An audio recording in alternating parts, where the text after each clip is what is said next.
mente del troll.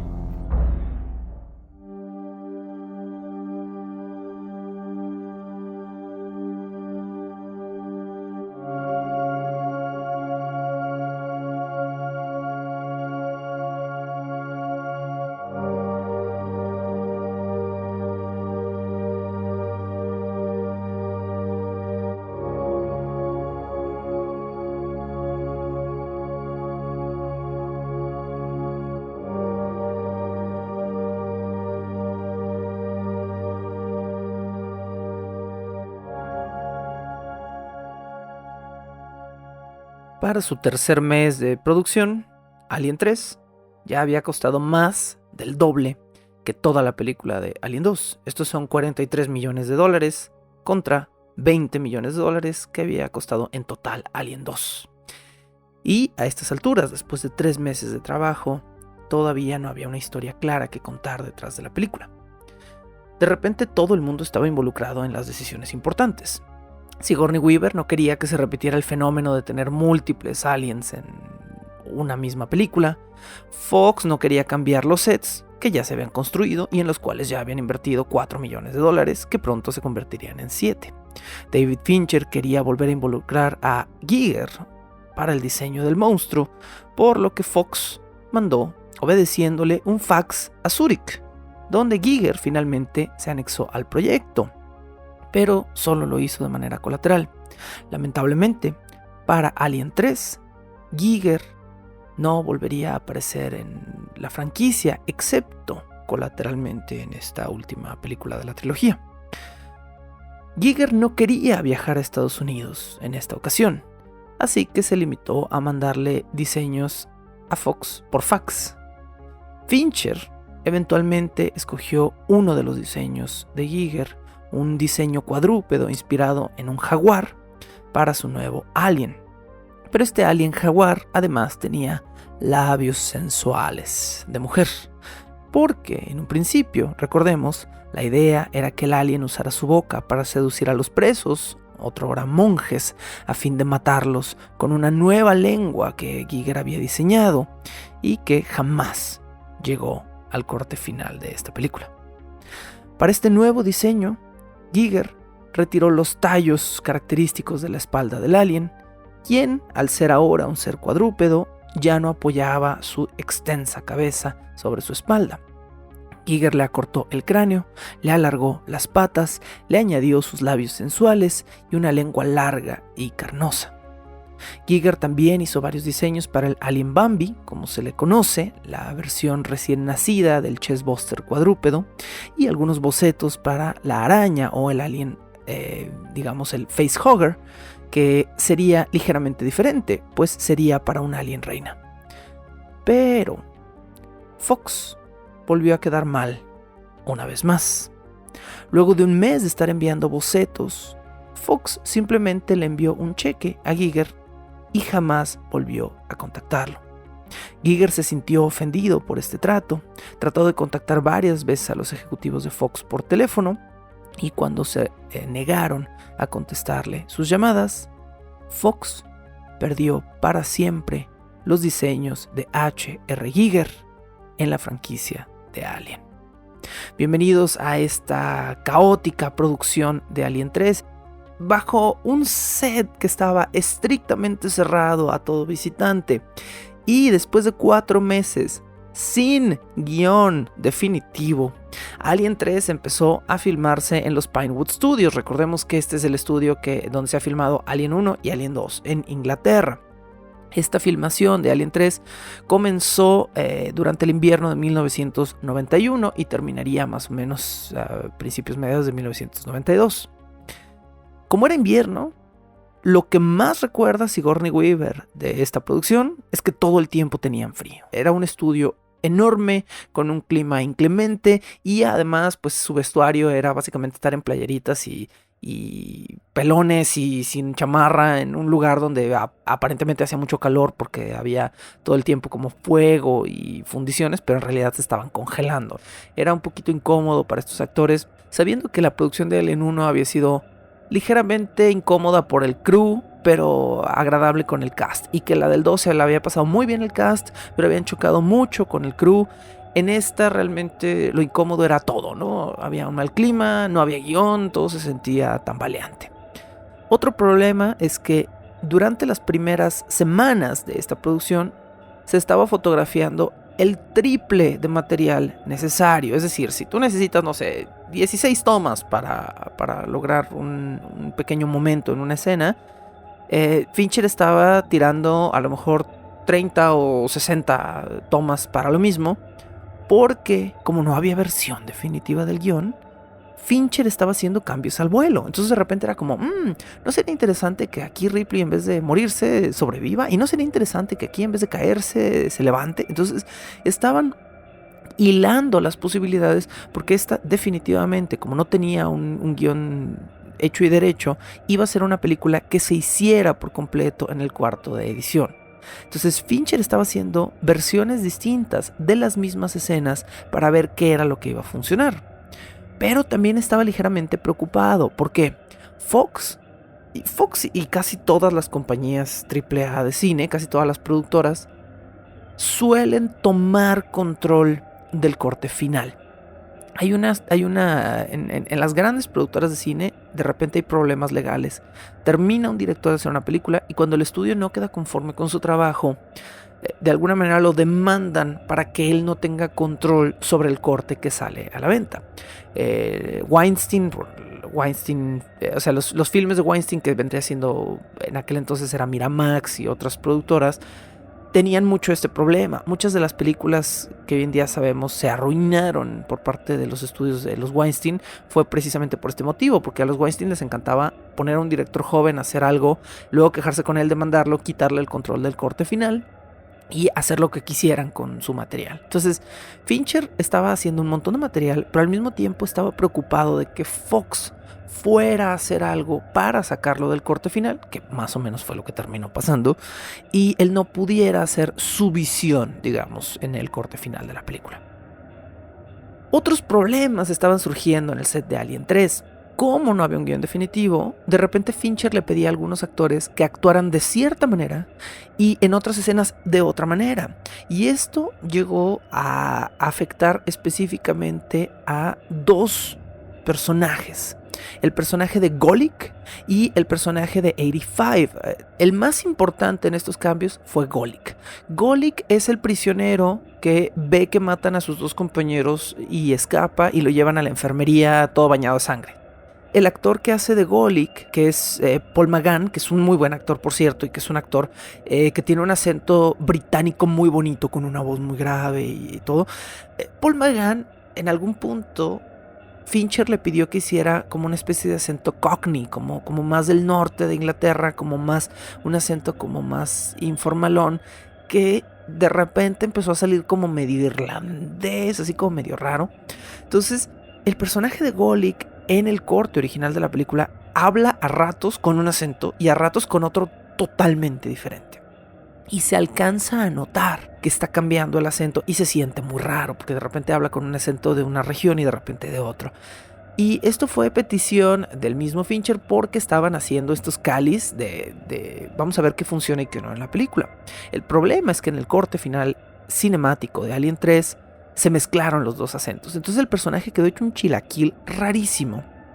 Y uno de los grandes aciertos de la versión 2003 de este filme es que redoblaron a Paul McGann. Le hablaron por teléfono y le dijeron: oye, vamos a hacer una reedición de la película y queremos que vengas y vuelvas a leer todas tus líneas, pero con tu voz normal, ya sin el acento raro, ¿no?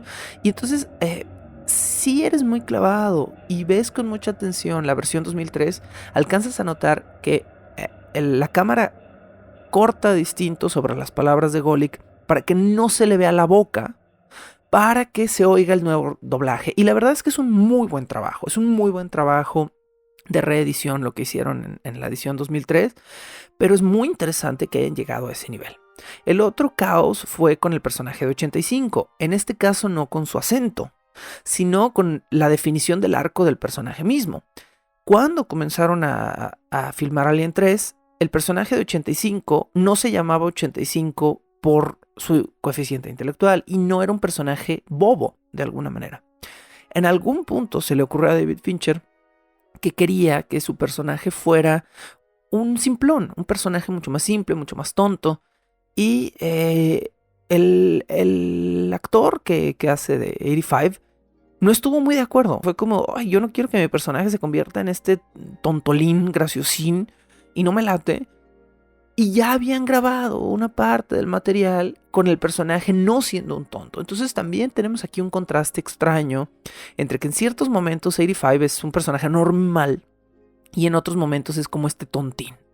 Es raro que de repente en los primeros minutos de película 85 es normal y luego de repente empieza a hacer comentarios como tontos y luego ya se revela lo de su coeficiente. Y eso otra vez lo trataron de rebalancear en la edición 2003, ya dejando una visión ligeramente más uniforme del personaje. Bueno,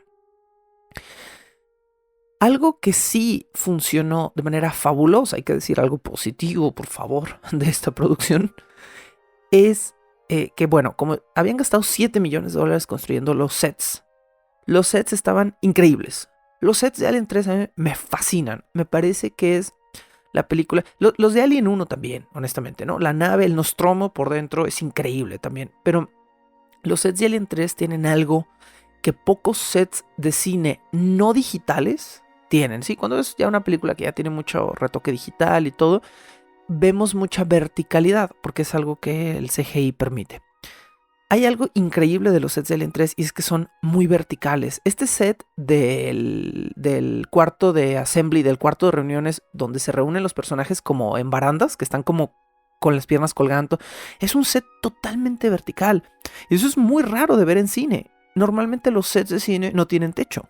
Son paredes y arriba hay luces del set o iluminación o micrófonos o cables y todo se esconde arriba de la cámara. Pero no en los sets de Alien 3. Entonces Fincher se le ocurrió algo que como directora me parece una decisión fabulosa. Le pidió a su fotógrafo que filmara los sets en contrapicado, es decir, poniendo la cámara muy abajo y enfocándola hacia arriba. Y entonces todos los sets de Alien 3 tienen techo. Eso me fascina. La cocina donde comen los presos tiene techo y de hecho utilizan el techo para que luego uno de los aliens se lleve al alcaide a través de una de las ventilas del techo. Y luego tenemos este set del Assembly Room donde los personajes están en barandas y se ven hacia arriba y se ve que tiene 3, 4 pisos el set. Eso es muy atípico en una película. Entonces, el hecho de que Fincher aprovechara estos $7 millones que ya se habían invertido me parece estéticamente muy interesante, pero también me parece que le da una profundidad desoladora a la cinta. Los sets se ven grandes, se ven más grandes que la cantidad de actores que tienen, y eso hace que se vean pocas personas. Te hace sentir como que verdaderamente estos vatos están abandonados, y como son criminales, a nadie le importan, nadie va a venir a rescatarlos. Son carne de cañón y si se mueren a nadie le importa mientras la compañía Weyland-Yutani logre salvar a su alien. Esto a mí me parece que sí está muy bien logrado. Ahora, dicho esto, con todo el caos, casi nadie disfrutó ser parte de esta película. Sigourney Weaver admite que estaba encantada con el director, o sea, ella y Fincher se llevaron muy chido. Y que ella con otros actores del elenco estaba muy contenta. Danny Webb como Morse, a mí me encanta el personaje de Morse, me gusta mucho. Este batillo que claramente es un ladroncillo y un malviviente, pero es relajado y cómico y es el único personaje que sobrevive, ¿no? Eso me encanta de la película, que solo Morse sobreviva. Charles Dance como Clemens, el doctor que se enamora de Ripley. Súper chido, me duele mucho su muerte. Es muy bonito y está muy bien logrado este momento donde le está explicando a Ripley, ¿no? O sea, por qué, cómo la cagó, ¿no? Es que yo era un doctor y me hice adicto a la morfina y bla, bla, bla. Y justo después de este momento muy íntimo, ellos ya habían tenido sexo antes, pero el verdadero momento íntimo es cuando le confiesa eso y ella le pone el brazo para que la inyecte y le dice, todavía confío en ti, ¿no? Entonces tenemos este maravilloso momento íntimo y ¡buah! Llega el alien y se lo chupa como la bruja, ¿no? Paul McGann como Golic, que es este actor que es como muy inglés, muy, muy sobrio y todo, también me parece que hace un excelente Golic. Honestamente, el arco de Golic en la versión 2003 es muy diferente. No sé qué arco me gusta más.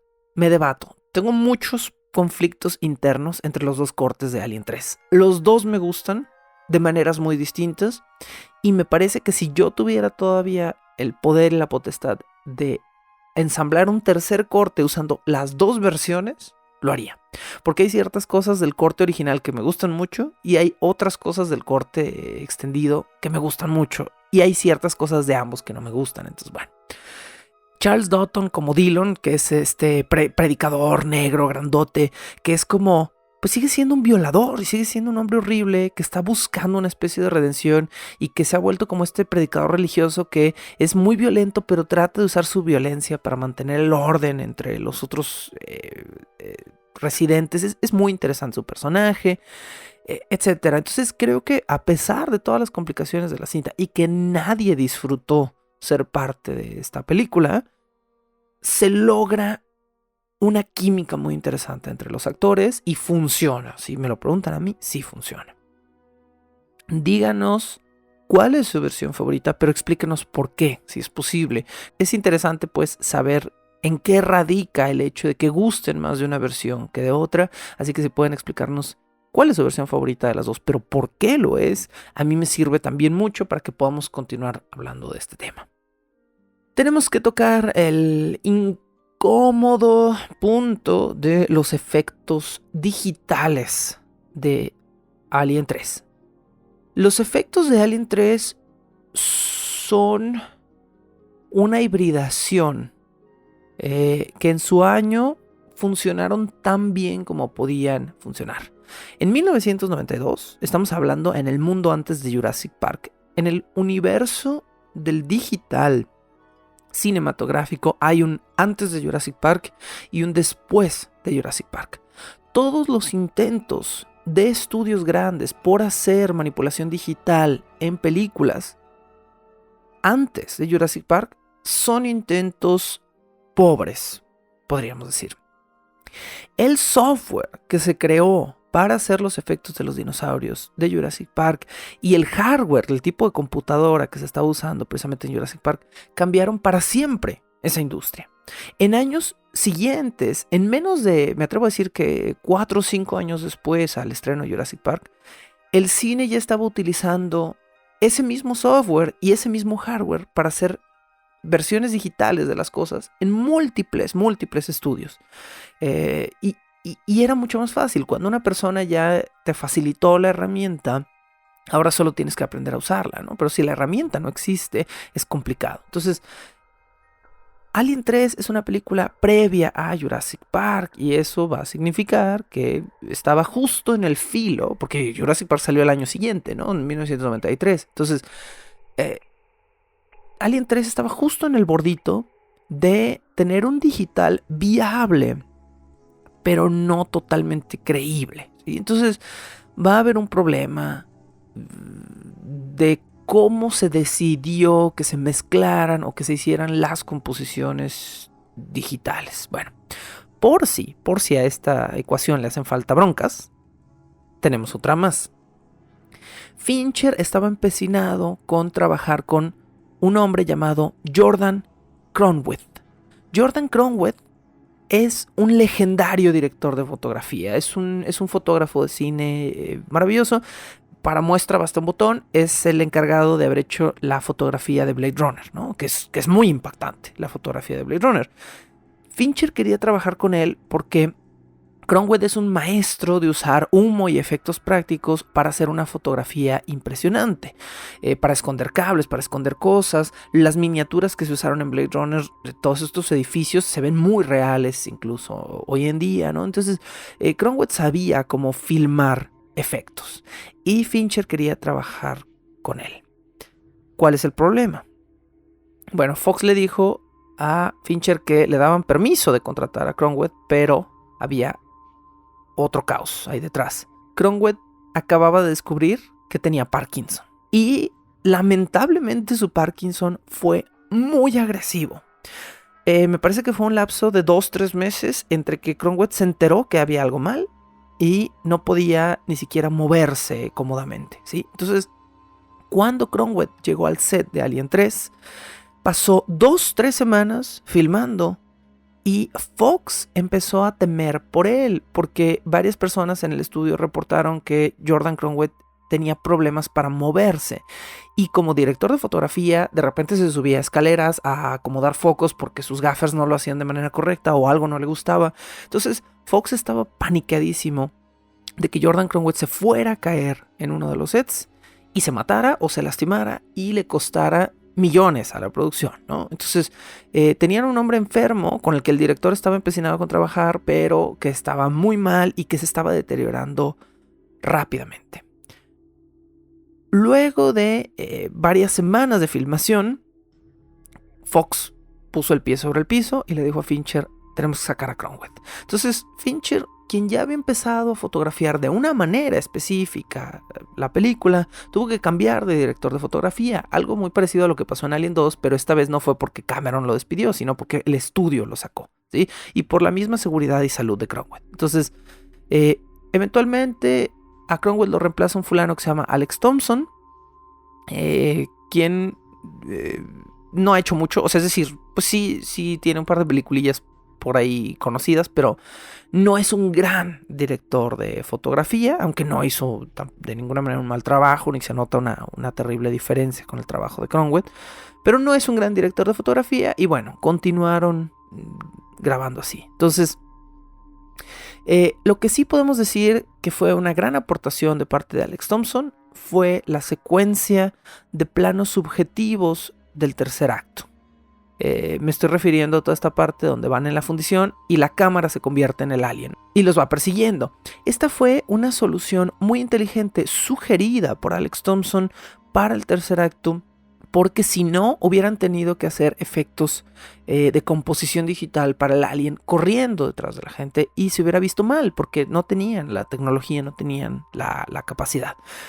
Fincher vio una vez el efecto. Uno de los asistentes de Alex Thompson tomó un Steadicam, uno de estos aparatos que estabilizan la cámara a tu cuerpo, se lo puso, tomó la cámara y en un momento hizo un giro de 180 grados con la cámara. Le mostraron ese material a Fincher y Fincher dijo: esto es fabuloso, se ve como si el alien estuviera corriendo por la pared y subiéndose al techo, y me encanta, ¿no? Entonces se hizo toda esta secuencia en vez de grabar un alien. Bueno, ahorita explico exactamente cómo se hizo el alien para hablar de estos efectos tal cual. Pero se hizo esta secuencia mejor usando un plano subjetivo, donde los ojos del alien, digamos, son la cámara ligeramente distorsionados. Y entonces se ahorró ahí también en efectos. Y bueno, se hicieron ahí varias cosas. ¿Cómo se hicieron los efectos del alien? Bueno, el alien que vemos en Alien 3 es un títere hecho de goma espuma, de látex, pintado. Eso es lo que es el alien. Y está siendo movido por entre 4 y 6 titiriteros.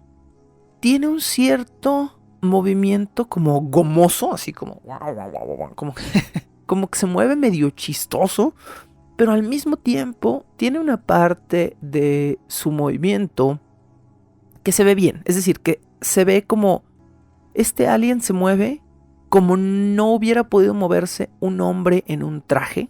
Por un lado, me gusta cómo se mueve el alien porque no se ve humano.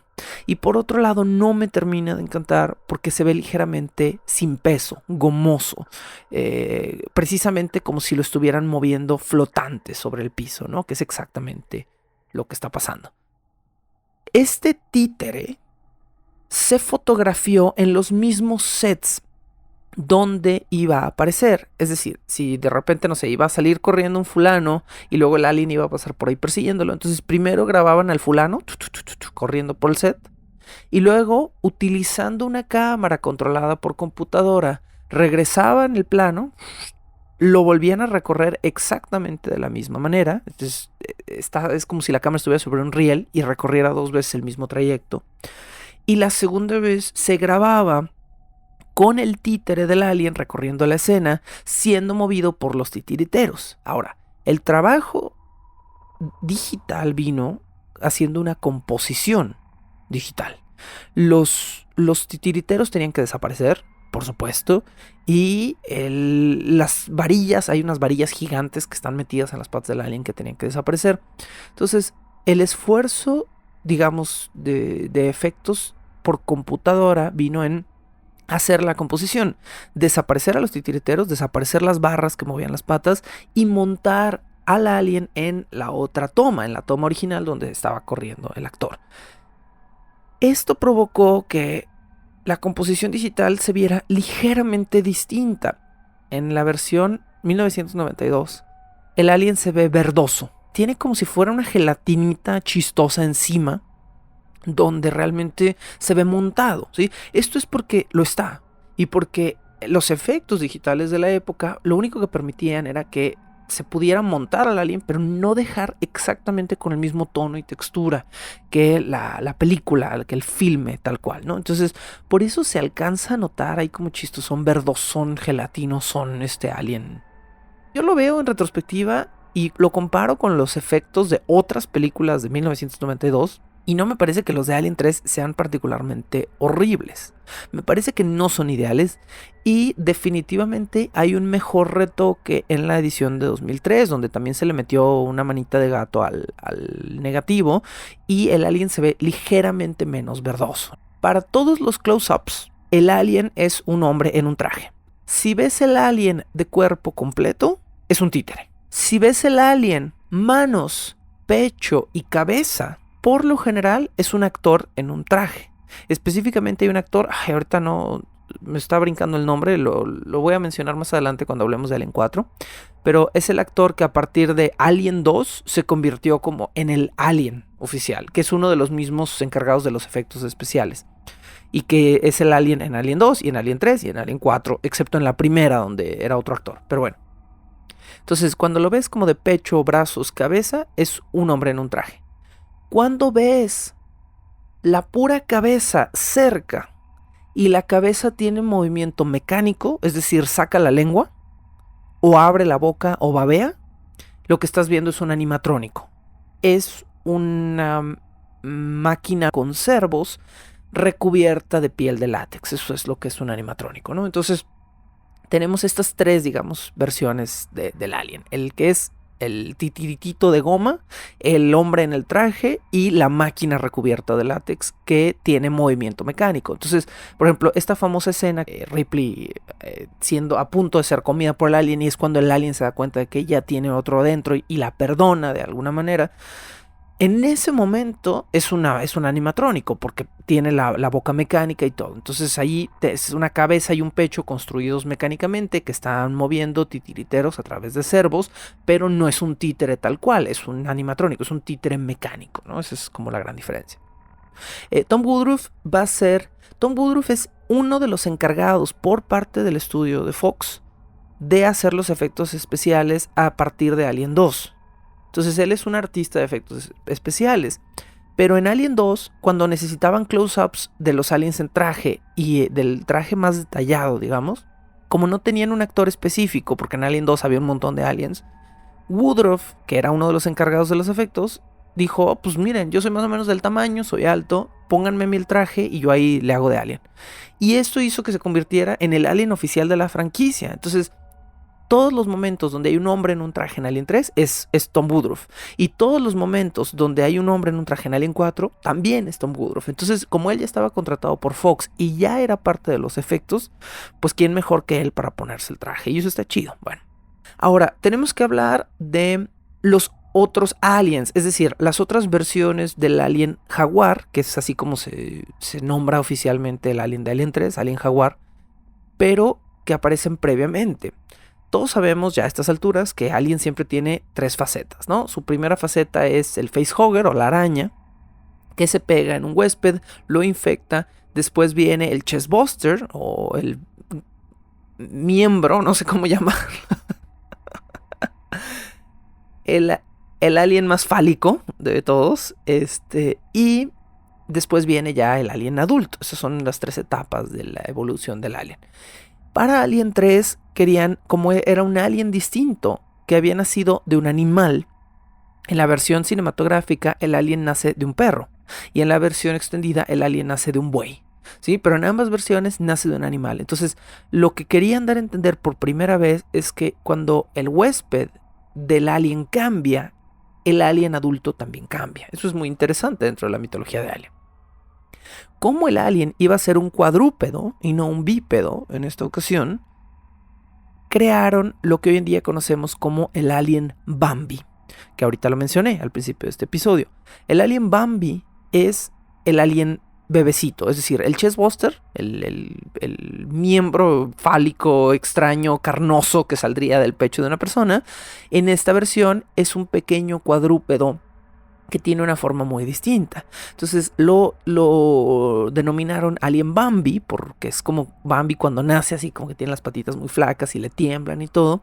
El Alien Bambi también es un títere, y en la versión de aniversario, en la versión 2003, ese títere tiene más escenas en la película que en la versión 92, donde el Alien Bambi quedó casi eliminado. ¿Por qué? Porque se veía horrible en los efectos de 1992. En algún momento, y aquí está la infame anécdota, en algún momento David Fincher consideró usar un galgo, un perro galgo real, disfrazado de alien, para hacer la versión del Alien Bambi. Y hay algunas imágenes de esto en las versiones extendidas del Blu-ray, bueno, en los especiales del Blu-ray. Y santa madre, o sea, se ve horrible. Lo que quiero decir es que, aunque parezca inferior en algunos sentidos la versión de 1992, David Fincher realmente hizo todo lo que pudo para que la película quedara bien. Pudo haber metido estas escenas horribles del perrito y no lo hizo. El perro estaba desesperado, no le gustaba el traje. Le tenían que dejar abierto el frente de la cara para que el perro no se desesperara. Entonces no podían hacer ninguna toma frontal del Alien Bambi. Todas son de espaldas. Se veía horrible. Se le movía la colita como perro. O sea, entonces la verdad es que es espantoso y qué bueno que no lo usaron. En la versión 2003, el famoso Alien Galgo no sale. Lo que hicieron fue recuperar material de un Alien Bambi que habían hecho en títere también. Y lo poco que vemos, el nacimiento del alien, del buey, de la versión del buey en la versión 2003, es eso. Ahora, a mí no me gusta el buey en la versión 2003. Me parece que se ve falso. Me parece que se ve horrible en la versión 2003. Y me encantaba en la versión original de cine que fuera el perro de uno de los presos, porque hay una conexión mucho más emocional con un perrito que con un buey, definitivamente. Entonces me gustaba mucho que tuvieran a este perro, que era el único perro de todo el planeta, y que era un perro que claramente todos querían, y que era de un preso en particular, y ese preso lo quería mucho, y de repente este perro se infecta y muere agónicamente en el momento en el que hacen el funeral. Me gusta mucho cómo funciona esta secuencia, y esto no lo hicieron, no lo dejaron en la versión extendida. Entonces bueno, de nuevo, hay cosas y cosas. Bueno, hay un momento donde Ripley se va a su nave, que está recogida en un chatarral, y se mete a la nave para tratar de hacerse un escaneo médico.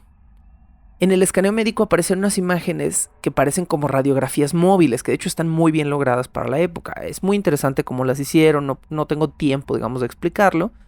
Pero básicamente usaron un títere de látex de un cuerpo humano y le sacaron como imágenes en radiografía tal cual, y las unieron estas imágenes para hacer una especie de composición 3D. El cuerpo de látex que usaron para fingir que Ripley se estaba escaneando el vientre no es un muñeco de Sigourney Weaver, es un muñeco de Meryl Streep. Bueno, el estudio, o sea, cuando tú estás haciendo una película, hay mucha gente haciendo muchas cosas, a veces simultáneamente. Mientras tú estás haciendo una cosa, están haciendo otra. Entonces, el estudio estaba dividido haciendo, la fotografía principal, que era Ripley, a lo mejor dentro de la nave, tomándose el scan, pues eso lo estaba haciendo el director, con el director de fotografía, bla, bla. Un equipo secundario, en otro lugar, estaba haciendo el material que se iba a ver en la pantalla. Y ahí ellos no tenían ni acceso a Sigourney Weaver, ni acceso al muñeco que se había hecho originalmente para las primeras escenas de la película. No lo tenían. Entonces, literalmente fueron a la bodega, y el primer cuerpo femenino de látex que encontraron ahí, lo sacaron y resultó ser Meryl Streep. Entonces, dato curioso, el cuerpo de Meryl Streep aparece en Alien 3. Hubiera sido muy gracioso, ¿no? Que apareciera Ripley como Sigourney Weaver diagonal Meryl Streep. Hubiera sido muy divertido y la gente hubiera estado súper confundida, por eso no lo hicieron. Bueno, entonces, bueno, Meryl Streep sale en Alien 3. Ahora tienen un dato curioso para ligar en fiestas. Sí, están en fiestas muy geeks. Hablando también de efectos especiales, Alien 3 reutiliza al actor Lance Henriksen, quien de hecho sale al final de la película, él en carne y hueso. Pero primero lo utilizan como un androide, ¿no? El androide Bishop, Ripley lo rescata también de la nave, lo reenchufa y pues ya está todo cheche, ya nomás tiene un brazo y tiene la cara loca y tiene un ojo salido y lo conecta.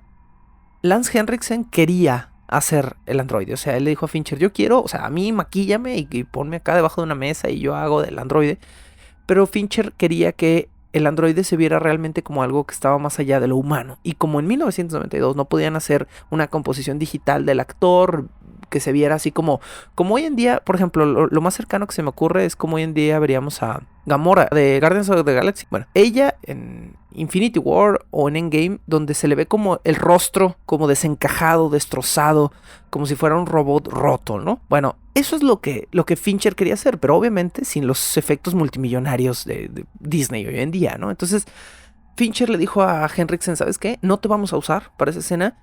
Vamos a construir un animatronic completo, hecho mecánicamente y con látex, porque yo quiero que se vea como que realmente hay algo que no tiene cabeza ni cerebro y no te podemos usar a ti porque no te podemos maquillar tan profundamente. Se hubiera visto un poco como la escena del androide en Alien 1, donde se ve que es una cabeza pegada con látex a una mesa, ¿no? Y eso es lo que Fincher no quería. Entonces reemplazaron por completo a Lance Henriksen en esa escena, hicieron un animatronic muy complejo. Y me parece que hasta la fecha se ve bien. Se ve bien porque se ve exactamente como lo que es. Se ve como un robot descompuesto tratando de funcionar a la mejor de su capacidad, pero no lográndolo. Y me parece que el efecto sigue perdurando. La técnica que se usó en ese momento para hacer el alien, que es decir, un títere manipulado por varias personas, con una escena, con un plano grabado 2 veces en una composición digital armada finalmente en computadora, en ese momento a ese proceso se le llamó Mo Motion. Mo Motion, M-O Motion. Hasta la fecha, nadie en todo el crew de Alien 3 sabe por qué le pusieron ese nombre. Nadie sabe qué es el Mo antes de Motion. Nadie tiene idea. Todo el mundo le decía así, es como, ¿y por qué se llama Mo Motion? No sé. Alguien le puso ese nombre y lo empezamos a repetir. Fabuloso. Y esa técnica fue inventada por Lane Lishka. Lane Lishka es un fulano que estuvo toda su vida en la industria cinematográfica y Lane Lishka trabajó para George Lucas en la trilogía original de Star Wars. Entonces toda la experiencia que él tenía con títeres y maquetas de Star Wars la aportó, digamos, a Alien 3 y a él se le ocurrió la forma de hacer al Alien en este proceso de composición digital. Y eso es lo que vemos finalmente en la película, la idea de Lane Lishka, que pues es un hombre que tiene una carrera muy sazonada de efectos especiales. Inevitablemente David Fincher y David Giller, el productor y el director de la película, quedaron peleadísimos. Para terminar esta producción, el crew entero terminó fatigado, el director estaba enojado, el productor quería tener control sobre el corte definitivo de la película. Jamás llegaron a tener un guión final. Fox estaba sangrando dólares en Alien 3, necesitaba hacer un control de daño. Y para ello llevaron al set, a Inglaterra, al vicepresidente de producción de Fox, John Landau, quien básicamente llegó a ponerle una correa a todo mundo en la producción y decirles, a ver, yo deposito sus quincenas, la siguiente persona que me haga gastar poquito más dinero se las va a ver conmigo. Y en el momento en el que llega John Landau a controlar el final de la producción de Alien 3, se estabiliza un poquito, pero toda la gente en el set queda súper incómoda y Alien 3 termina de ser grabada, de ser filmada de la manera más incómoda posible, teniendo a tu jefe respirando detrás de ti. O sea, imagínate tener que estar trabajando en tu computadora mientras tu jefe está parado detrás de ti y te mira y es como, ay, qué incómodo tener que trabajar así. Y definitivamente esta presión que metió John Landau para el final de la producción causó más estragos finalmente de los que resolvió.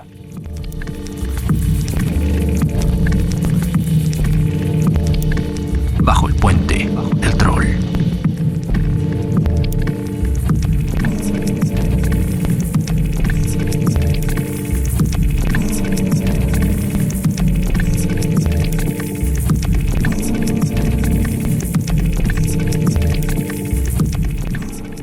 nos dedicamos todo el programa de hoy a hablar precisamente de las diferencias entre las dos versiones de Alien. Mucha gente no ha visto ambas versiones, mucha gente todavía tiene la duda de cuál es la chida, cuál debo ver. Todavía es como, no he visto las dos versiones del Alien 3, debería ver la chida o cuál de las dos es. El día de hoy vamos a tratar de contestar esta pregunta. Mi opinión final, la escucharán a lo largo de todo este programa el día de hoy, pero es que entre medio de las dos versiones, me atrevo a decir que hay que tomar más de la versión nueva. La versión nueva sí es más respetuosa con la visión original de David Fincher, al menos según lo que parece que quedó acotado en sus notas. En algún lugar entre tomar un 20% de la versión vieja y mezclarlo con el otro 80% de la versión nueva, hay un Alien 3 que creo que es el Alien perfecto. Ya hablaremos a lo largo del episodio de hoy cómo fue que David Fincher no volvió a rehacer este corte, a pesar de que Fox sí se lo pidió. Pero a mí me parece comprensible que él no haya querido volver. Y es precisamente con lo que voy a decir ahorita, que entiendo perfectamente por qué David Fincher no regresó a querer hacer la chamba. Bueno, de los últimos pasos que faltaba realizar para terminar ya esta película, había que hacer filmar todas las miniaturas de los hornos del tercer acto. Recordemos que Alien 3 termina con una secuencia de acción donde los presos llevan hasta un horno a una fundición de acero o de metal, de plomo, me parece que ese es plomo, al alien y tratan de quemarlo vivo, de vaciarle plomo fundido encima para matarlo. Obviamente este set gigante de hornos enormes encendidos no era tamaño real, era un set en miniatura. Y esto se grabó utilizando técnicas para filmar miniatura. Estas últimas filmaciones de la segunda unidad de Alien 3 se mezclaron con las de las pinturas mate. Si usted no sabe mucho de cine o usted nació del año 2000 para acá y jamás ha visto una pintura mate, le platico que las pinturas mates son uno de los artes perdidos más tristes de que se hayan perdido del cine. A mí me parece que eran una de las cosas más impresionantes del cine antes del digital. Hoy en día ponen a los actores enfrente de una pantalla verde y recrean un fondo digital que pues se mezcla perfectamente con el entorno, con el ambiente, con la luz de los personajes que están iluminados de forma natural enfrente, bla bla bla.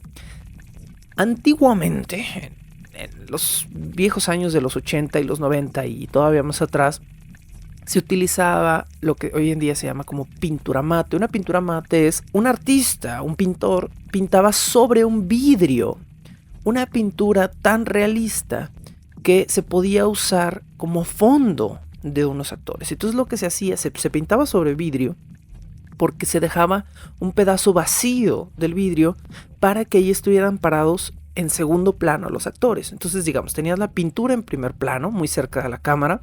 En segundo plano tenías a los actores chiquitos, se veían chiquitos porque pues estaban lejos y así formaban parte del fondo de la pintura, y la pintura se veía como un set más grande.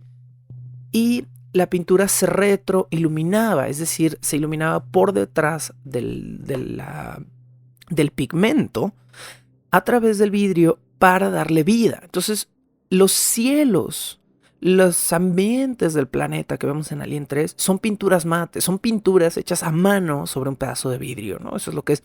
Y me parece que es un arte increíble. Los artistas mate me parece que son de los artistas más envidiables de la industria del cine, porque son personas que en su soledad alcanzan a hacer cosas que de otra manera a un set o a un departamento de arte o a una producción le hubieran costado millones de dólares, ¿no? Y ellos lo hacen en la comodidad de sus estudios, y eso me parece fabuloso. Entonces, lo último que se hizo en Alien 3 fue grabar las miniaturas y grabar las pinturas mate que había realizado una chica que se llama Michelle Moen. Ella y otro pintor, cuyo nombre no tengo en este momento presente, hicieron todas las pinturas mate de la película, y esto fue lo último que se grabó. También de lo último que se hizo en la producción, pero de lo primerísimo que se hizo en digital, en efectos digitales, fue la escena de la muerte del alien. Fox quería asegurarse de que esta escena, este momento tan importante de la película quedara grabado. Entonces, de repente fue como, bueno, lo primerísimo que vamos a hacer es, vamos a explotar en pedazos al alien, vamos a ver cómo se le cuartea la cabeza. Y esto también es una composición digital. El alien en ese momento, que lo vemos así como escalando afuera del plomo, es un actor en un traje, es Tom Woodruff Jr., de repente se queda quieto y se ve cómo se le cuartea la cabeza y luego explota. Esto es una composición digital de 3 momentos distintos. El actor en el traje, escalando por una escalera a mano. La composición digital de la cabeza fracturándose como si tuviera grietas, porque bueno, al alien lo bañan en plomo caliente y luego lo bañan en agua, ¿no? Y hace un efecto ahí físico, se revienta la cabeza del alien como si fuera una olla, ¿no? Y finalmente esto se mezcla con la toma de una cabeza, digamos, artificial de plástico del alien explotando, ¿no? Y esa es toda como la composición. Eso fue lo primero que se hizo en digital. Y bueno, en la versión 1992 se ve bastante malito, porque era el primer efecto que hacían. Y porque además, híjole, sí se ve feyón la composición digital en esa parte de la película. Fue muy criticado en su momento la caída de Ripley al fuego de la fundidora. Fue muy criticado, más que por los efectos, que en 1992 la gente todavía no veía grandes efectos, ¿no? Entonces fue como, pues estuvo bien, ¿no? Se quemó. Pero fue criticado por 2 motivos. Uno ya medio lo habíamos platicado, otro no. Uno de los motivos por los que esta escena fue más o menos criticada es porque Fox estaba a punto de estrenar, meses antes de Alien, estrenó Terminator 2, donde Schwarzenegger se muere en una fundidora de metal quemándose en las llamas, ¿no? Entonces fue como muy criticado que los finales fueran parecidos y fue como muy criticado que el de Terminator fuera mucho mejor, de alguna manera, ¿no? Es mucho más emocional. Se ve cómo lentamente la mano del robot se quema y se ven las flamas tal cual, o sea, está mucho mejor logrado el efecto que en Alien, donde efectivamente pues El otro motivo por el cual fue muy criticada esta escena es porque a mucha gente no le gustó que el alien le saliera del pecho a Ripley en el momento en el que ella brinca y que ella lo agarre con las manos y sea como, no te vas a ir, o sea, te hundes conmigo, ¿no? Y fue esto lo que se cambió en la edición 2003. Ahora, hay algo que a mí me gusta más de la edición 92 de esa muerte, que es que ella muere con los brazos pegados al cuerpo. Eso me gusta más.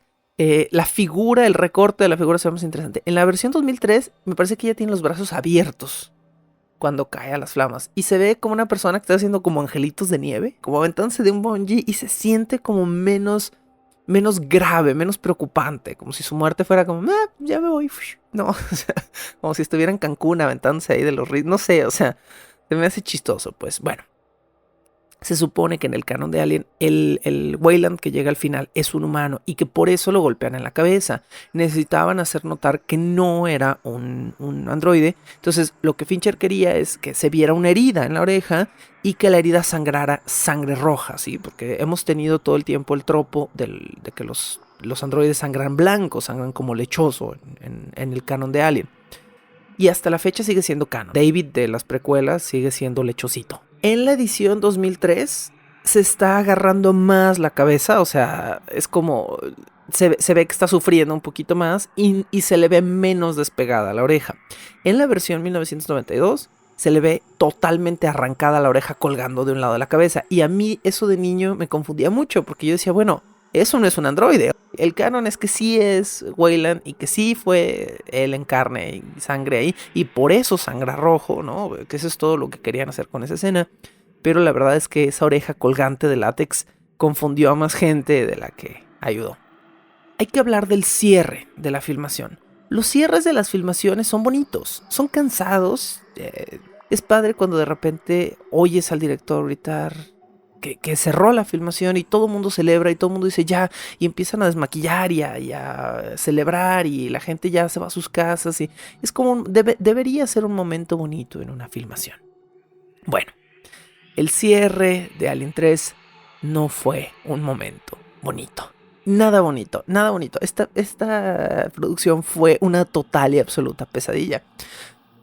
Quiero hacer mucho hincapié en esto porque tenemos que entender que la criticable versión que nos quedó en 1992 de esta película no fue criticable ni por el trabajo de los actores, ni por el trabajo del director, ni por el trabajo del músico. A mí la música de Alien 3 me gusta mucho. La música de Alien 3, no hemos hablado de ella, no vamos a hablar mucho de ella, pero es de Elliot Goldenthal.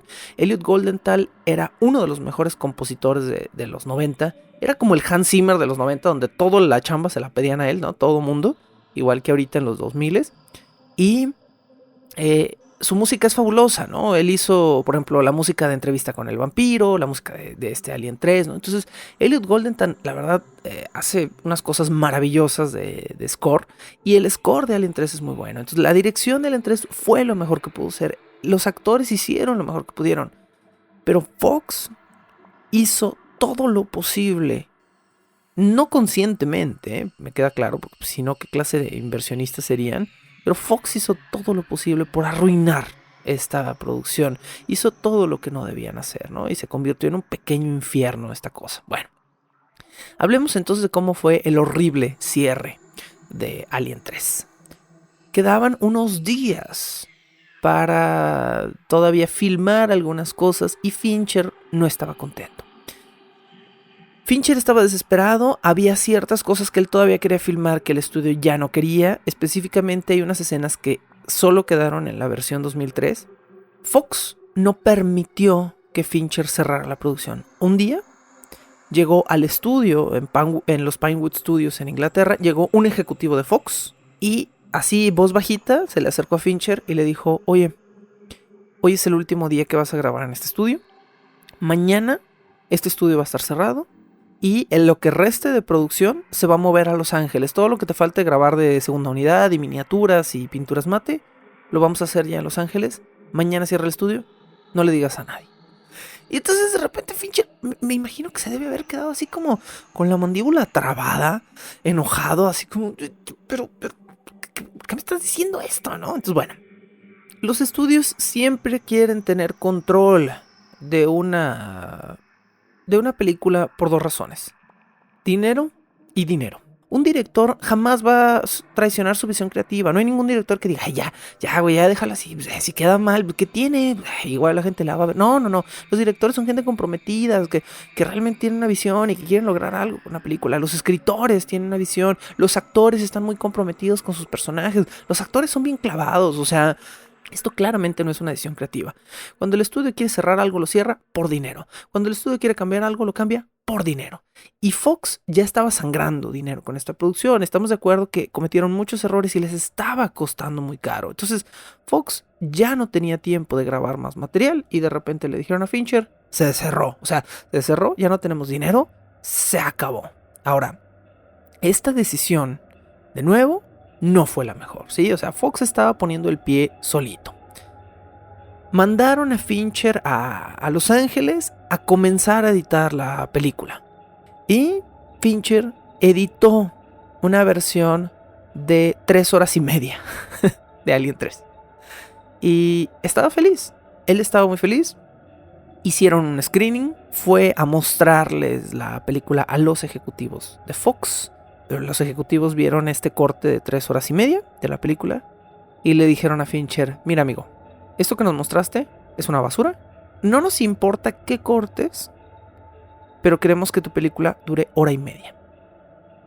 Entonces Fincher se quedó así como: oye, pero te estoy mostrando un corte de 3 horas, 3 horas y cacho. Puedo entender que me quites 1 hora, pero que me quites 1 hora y media, no va a quedar nada en mi película.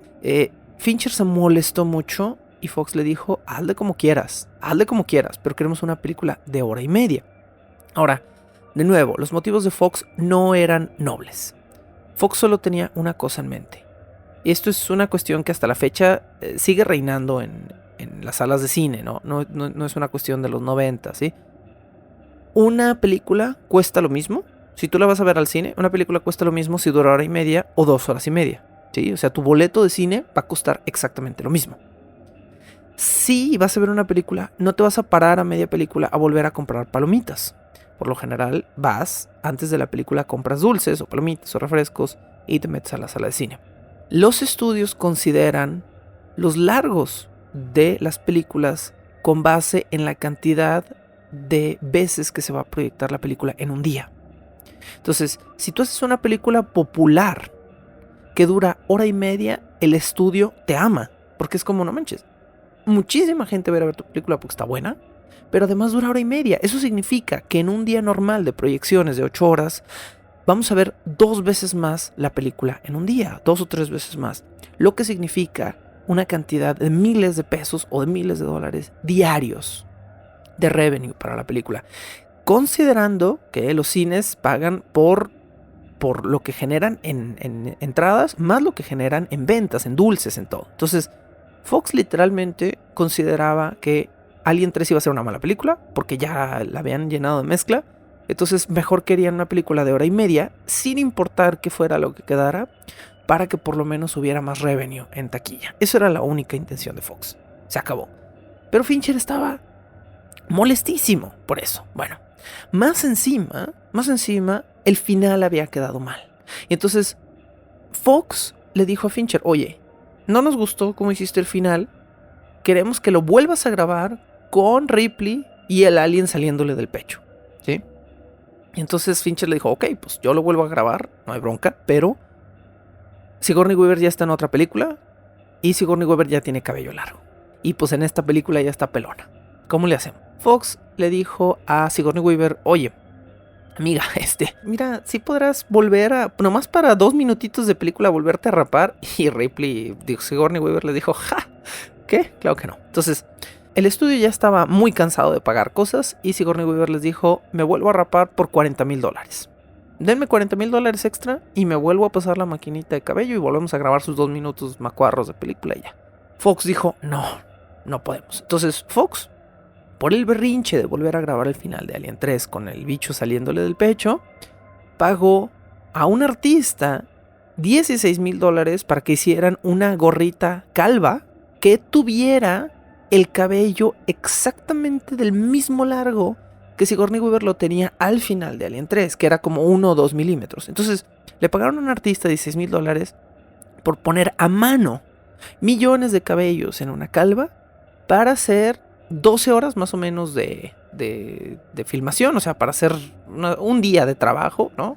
Con Ripley otra vez. A este artista le tomó 8 días continuos de 12, 13 horas de trabajo continuo hacer esta calva, así por eso ganó $16,000 por esta semanita de trabajo, se los merece. Fox volvió a filmar el final de Alien 3.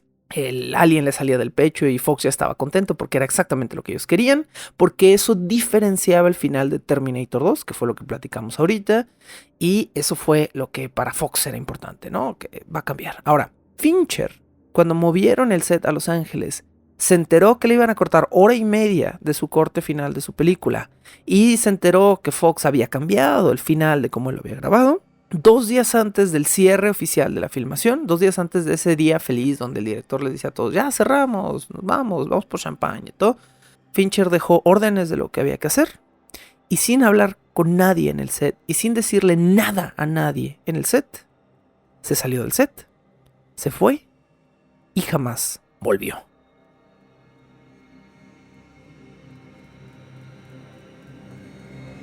Algunos de los fondos musicales de este programa pertenecen al paquete 10,000 piezas de música de Media Solutions. Todo el crédito a sus respectivos creadores. La locución, la producción y la música original de este programa son creadas por Sergio Vicencio. Ve a patreon.com/Sergio Vicencio y apoya este podcast para obtener horas de contenido adicional.